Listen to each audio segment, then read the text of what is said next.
and welcome to the Government Relations Lunch and Learn.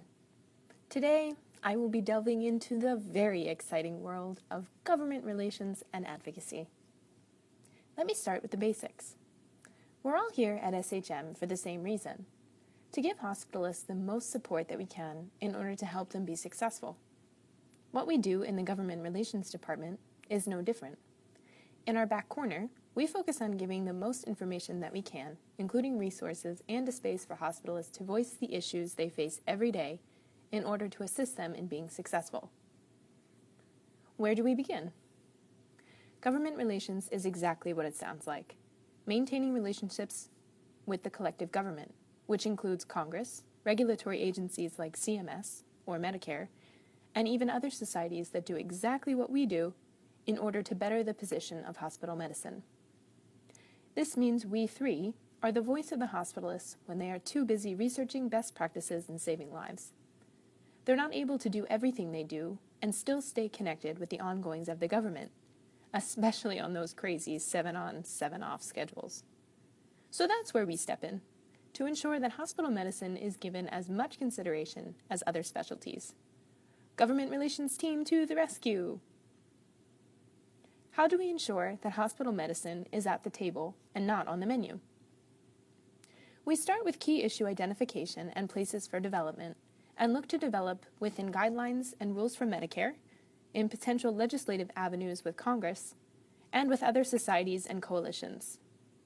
We utilize meetings in DC with other specialties, with Congress members, and on Hill Days, as well as the grassroots network and social media avenues to begin coming up with solutions.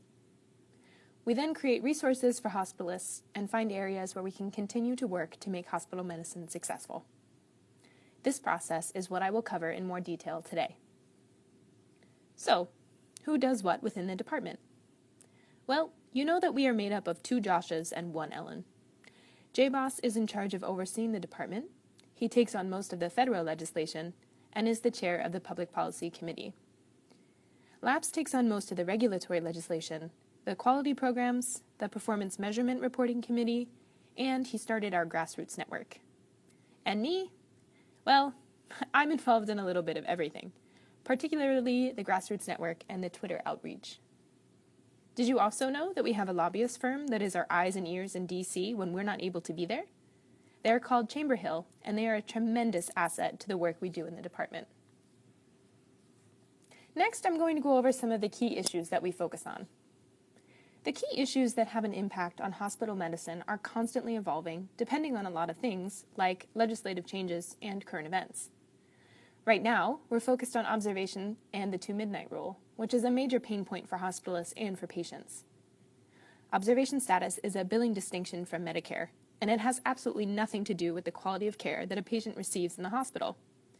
This distinction is determined by the admitting physician, and is based upon whether the physician believes the patient is sick enough to stay in the hospital longer than 2 midnights.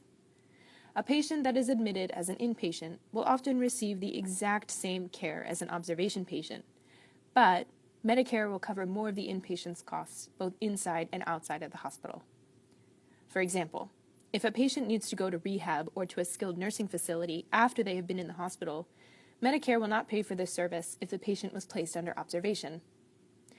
Patients are not aware of this status, so when they leave rehab, they're often sent an unexpected bill for thousands of dollars worth of out-of-pocket costs. This year, there's a new notification process put into place that forces hospitals to inform their patients that are under observation care for less than 24 hours, or 2 midnights, that they are considered outpatients and what that distinction might mean financially for their post-hospital care. This has its own number of issues, but we won't get into that here. Another key issue we identified is mental health reform. This issue has received a lot of media attention lately, with opioid overprescribing and with gun reform, but we focus on it as it relates to the hospital. Mental health patients that come into the ER are often meant to be transferred to another, more suitable facility. But the psychiatric facilities are often full and without resources, so mentally ill patients are stuck sitting on a gurney in the ER, taking up resources, and facing a cruel environment for their health problems, sometimes for days. This is called psychiatric boarding, and it's a major issue throughout the country. There's currently a bill that just passed the House that we're hoping will also pass the Senate to become law, which should help the mental health crisis. Maybe you've heard us mention quality reporting programs such as PQRS or the Value Modifier. These are mandatory programs set forth through the Affordable Care Act that force providers to report on their interactions with their patients.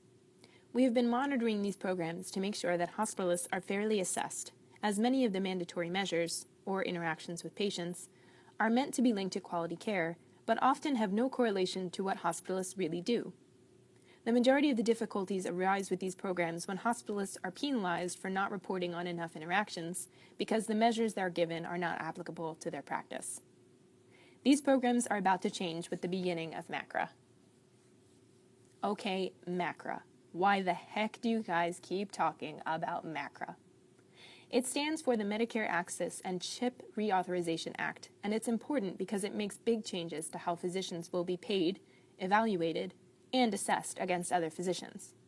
It's a very important piece of legislation and will be constantly evolving over the next few years.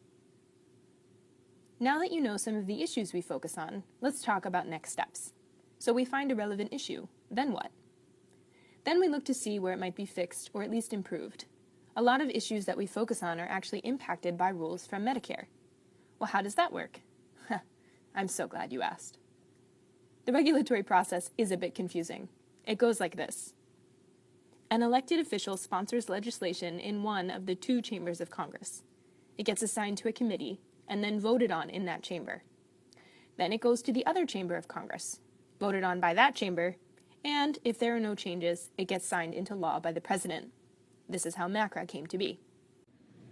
The president's signature gives the appropriate regulatory authority to executive agencies.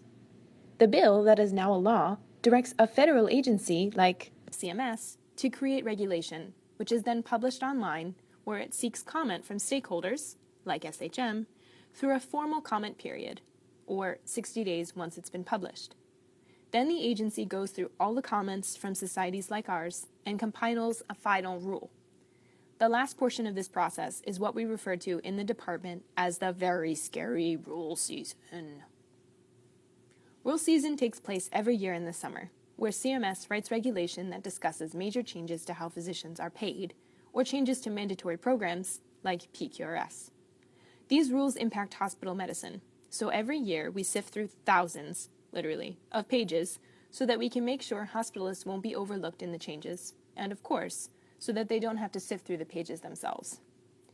Once we sift through the regulation, we draft comments, or comment letters, as you may have heard us mention, which are circulated between the three of us 1,001 times. Then on to our committees, to the executive committee, and then back to Medicare, where we wait for them to read through everything and hopefully make changes in the final rule. Will this summer's regulations make an impact on hospital medicine? Yes. The Inpatient Prospective Payment System rule, or the IPPS, and the MACRA legislation will both impact hospital medicine in some way. MACRA will have the most impact on hospitalists because it changes a lot of programs that they are already participating in and determines how they will be reimbursed for the various Medicare patients they see every day. The IPPS also makes changes to the observation issue through the mandatory notification process that I mentioned earlier. What about bills from Congress? Do they impact the key issues we mentioned? Yes. If a bill is related to one of our key issues, we want to support its passage through Congress. How do bills come into play? They can come from an SHM member, like the mental health bills that we support, from a contact on the Hill, who we have previously worked with, or from a bill that has been in rotation with Congress for years and has yet to be passed. There are many bills like this. One example is a bill from Senator Joe Courtney in Connecticut that has to do with observation patients and their coverage from Medicare. He contacts us when he knows that his bill will see movement with Congress, and we send out an alert to our network.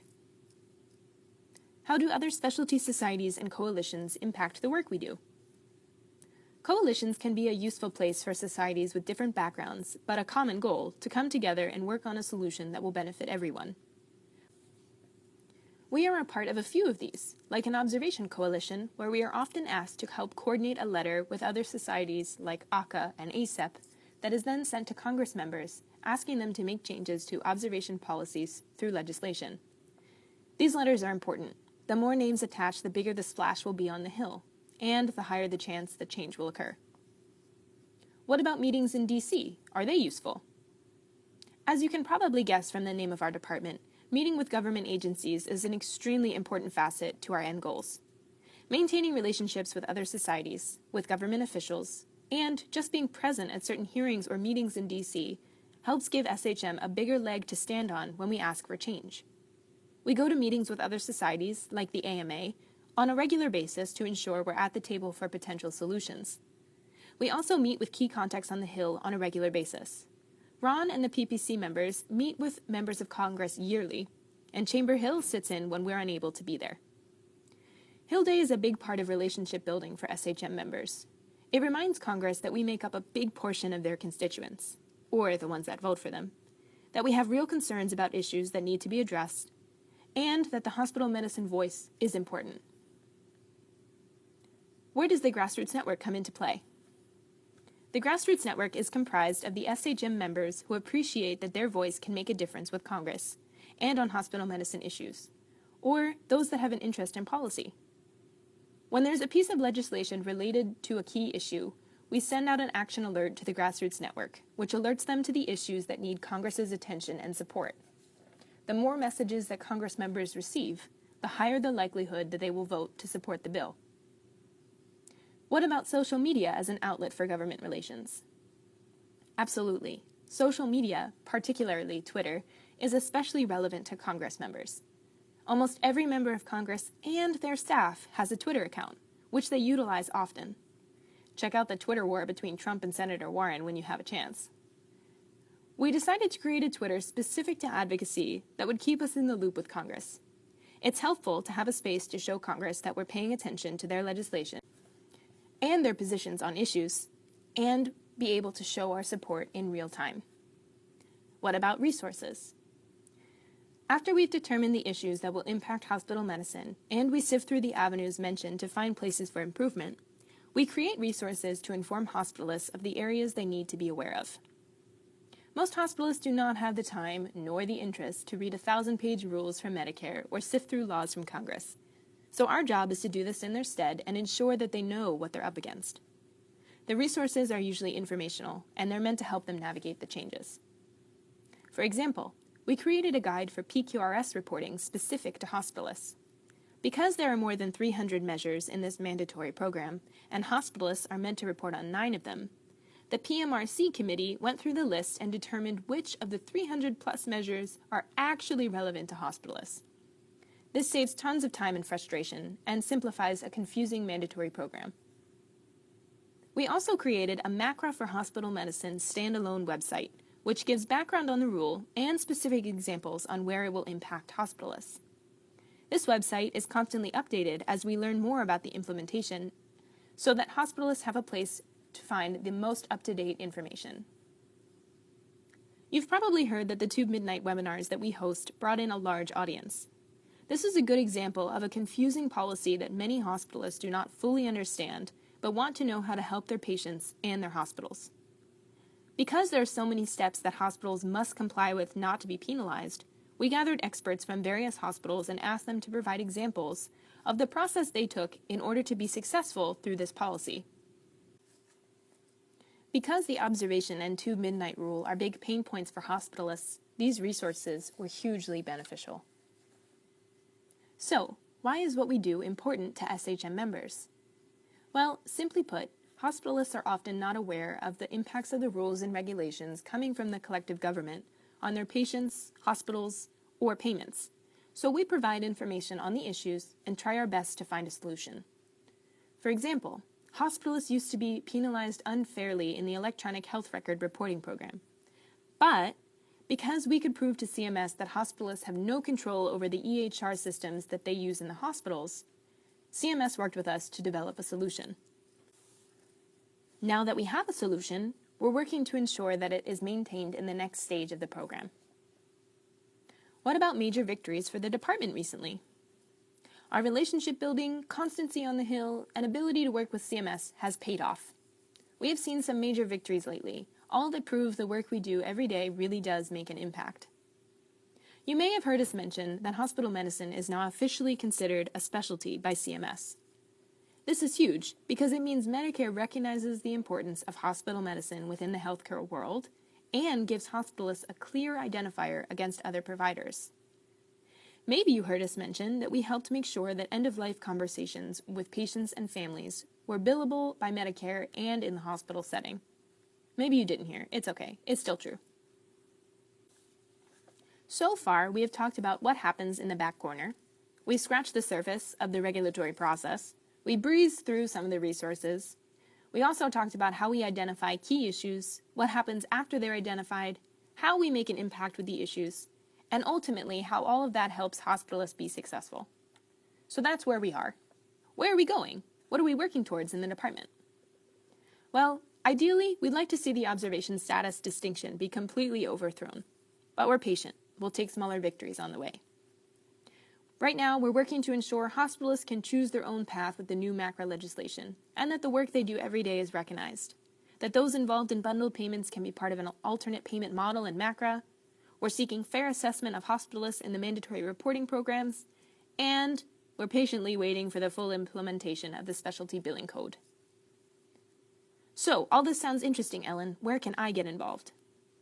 Well, there is departmental crossover if you're not already a part. With marketing and communications, we utilize their channels to get our messages out to the masses, including social media, the hospitalist, the pulse, and standalone emails. With QI and practice management, there is a lot of overlap, and we love to create resources with both departments to align our goals. With education and IT, we create webinars, online resources, and standalone websites that help further our goals. Membership and meetings help us determine member benefits for advocacy and help us to coordinate meetings on the Hill. What if I have a new project idea or I'm just interested in policy? Hi, please come visit our corner. We're always ready to collaborate. So, that about wraps up our Lunch and Learn on the exciting world of government relations. Does anyone have questions?